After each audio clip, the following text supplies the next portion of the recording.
अवधूत चिंतन म्हणजे श्री गुरुदेव दत्त, श्री स्वामी समर्थ महाराज की जय। माझ्या सर्व स्वामी भक्तांचं, स्वामी माऊलींचं आपल्या चॅनलवरती खूप खूप असं स्वागत आहे।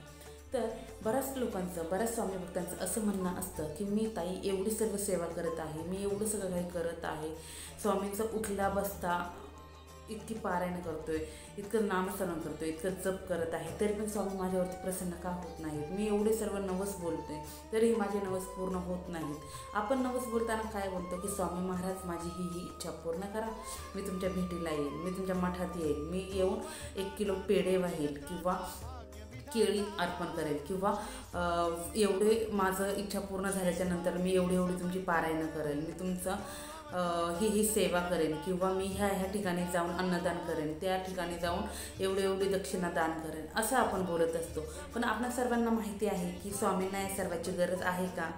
नाही। कारण कसं आहे, ज्यावेळेस स्वामी आपल्यामध्ये ज्यावेळेस पृथ्वी तलावरती होते त्यावेळेस स्वामींचे जे कोणी भक्त वगैरे होते, जे सेवेकरी होते, ते खूप सारे पंचपक्वाने, खूप सारे पदार्थ त्यांच्यासमोर आणून ठेवायचे, वेगवेगळे वस्त्र, वेगवेगळे अलंकार त्यांना अर्पण करायचे, वेगवेगळे अलंकार त्यांना दान करायचे, मोठमोठ्या अशा दक्षिणा त्यांना दान करायचे, मोठमोठ्या प्रमाणात त्यांना पंचपक्वानाची ताटं त्यांच्यासमोर यायची आणि वेगवेगळे असं वस्त्र अलंकारही त्यांच्यासमोर यायचे। पण स्वामी महाराज या सर्वाचे भुकेलेले नव्हते, हे आपण सर्वांनी स्वामी चरित्र सारामृतमध्ये अनुभवलेलं आहे। त्याचप्रमाणे गुरुचरित्र पारायणातही आपण हे सर्वांनी वाचलेलं आहे आणि आपण सर्वांना ही माहिती आहे की स्वामी महाराज या सर्वांचे भुकेलेले नाहीत। स्वामी महाराज कसले भुकेलेले आहेत? स्वामी महाराज फक्त त्यांच्या भक्तांनी केलेल्या सेवेचे स्वामी महाराज भुकेलेले आहेत। स्वामी महाराज काय सांगतात? स्वामी महाराज नेहमी एक गोष्ट सांगतात की मला तुझा पैसा पाणी संपत्ती धन दौलत काहीही नको आहे, फक्त तू तुझ्या संकटाच्या काळी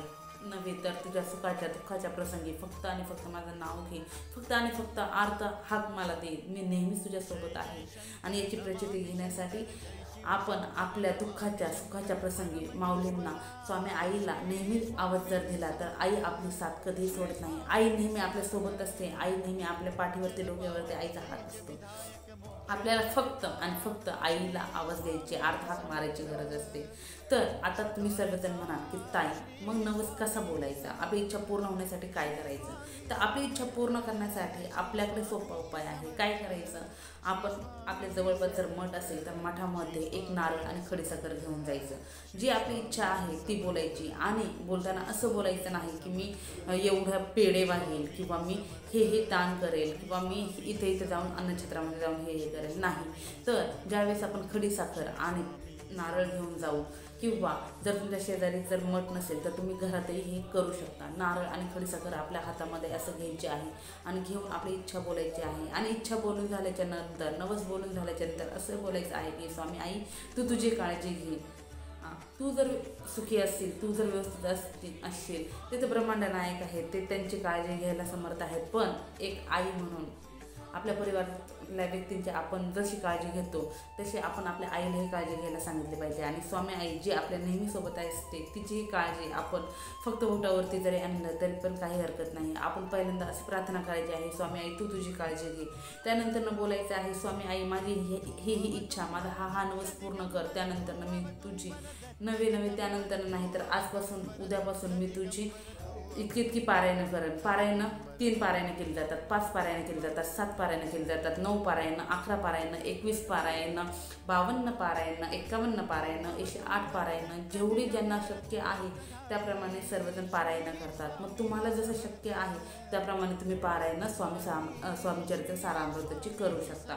पण कसं आहे, नवस बोलताना, सेवा करताना माझी इच्छा पूर्ण कर, माझी इच्छा पूर्ण होऊ दे, त्यानंतर मी सेवा चालू करेन, त्यानंतर मी या सेवेमध्ये येईल, असं बोलायचं नाही। तर आई मी आजपासूनच तुझ्या सेवेला सुरुवात करत आहे, स्वामी माऊली मी आजपासूनच तुझ्या सेवेला किंवा उद्यापासूनच मी तुझ्या सेवेला सुरुवात करत आहे, माझी सेवा चालू असतानाच तू मला अनुभूती दे, तू मला प्रचिती दे आई, आणि माझी ही इच्छा पूर्ण कर, माझा हा नवस पूर्ण कर। अशी जर तुम्ही जर इच्छा बोलली, असं जर तुम्ही जर नवस बोलले तर स्वामी आई 101% नाही तर 1001% सांगते की स्वामी आई तुमची इच्छा पूर्ण करणार आणि करणारच। कारण मला स्वतःला प्रचिती आहे। आता मी सांगते माझा अनुभव कसा आहे। मी काही दिवसांपूर्वी, काही वर्षापूर्वी खूप खूप प्रॉब्लेममध्ये होते, पण मी स्वामी आईची जे स्वामी सारामृतचे पारायण करत होते ही वेळ काळ पाहून मी करत नव्हते. मला शक्य होईल त्याप्रमाणे मी दिवसाला 3-3, 4-4 पारायण करायची. एक पारायण असतं, एक पारायण म्हणजे 21 अध्याय स्वामी सारामृतचे एका वेळेस वाचणे म्हणजे त्याला एक पारायण म्हटलं जातं. मग 21, 21, 21 असे 3 वेळा जर आपण अध्याय वाचले तर ती आपली 3 पारायणं होतात.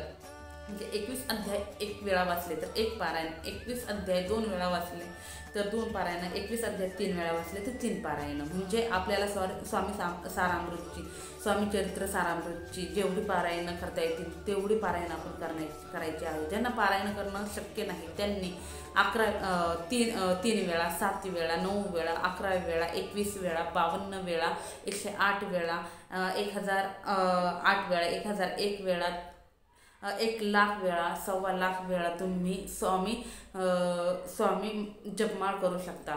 स्वामी माऊलीचं नामस्मरण करू शकता. नामस्मरणा इतकी ताकद कशातही नाही. स्वामी आई नेहमी म्हणते की तुम्ही नामस्मरण करा. तुम्ही कोणत्याही प्रसंगी सुखात दुःखात फक्त स्वामी आईंचं नामस्मरण करा. स्वामी आईला आवाज द्या. स्वामी आई नेहमी तुमच्या हाकेला धावून येणार आणि येणारच. ही अनुभूती मला स्वतः आहे. कसं आहे, आपण सुखामध्ये आपल्या भरभरून लोक जवळ असतात, पण दुःखामध्ये कोणीही नसतं. आपला माणूस आपल्या सोबत कधीही नसतं, पण स्वामी आई ही सुखात आणि दुःखात नव्या प्रत्येक प्रसंगात आपल्यासोबत असते. म्हणून माझं तुम्हाला हात जोडून एक नम्रतेची विनंती आहे की नवस बोलताना फक्त अशा प्रकारे नवस बोलायचा. नारळ हातामध्ये घ्यायचा, खडीसाखर घ्यायची आणि स्वामी आईला मठामध्ये जाऊन किंवा मठात जाणं शक्य नसेल तर घरात स्वामी आईचा फोटो असेल तर त्यांच्यासमोर असा हातामध्ये नारळ आणि खडीसाखर घेऊन बोलायचं आहे, स्वामी आई तुम्ही तुमची काळजी घ्या आणि माझ्या हा नवस पूर्ण करा.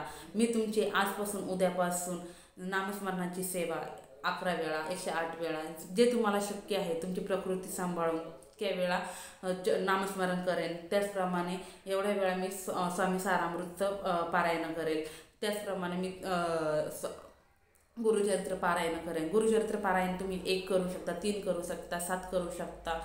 त्याचप्रमाणे 1 दिवशीय पारायणही करू शकता. जसं तुम्हाला शक्य आहे तुम्ही तुमच्या तब्येतीची काळजी घेऊन करू शकता आणि ही सेवा तुम्ही करून बघा. हा उपाय तुम्ही करून बघा. जर तुमचा नवस पूर्ण नाही झाला तर तुम्ही बोला. 101% नव्हे तर 1001% तुमच्या सर्व आणि सर्व इच्छा पूर्ण होणार आणि ह्या पद्धतीने नवस करून बघा. ही तुमची इच्छा स्वामी आई नेहमी तुमची पूर्ण करणार आणि करणार. चला, झालेली सेवा स्वामी आईच्या चरणी अर्पण. श्री स्वामी समर्थ महाराज की जय.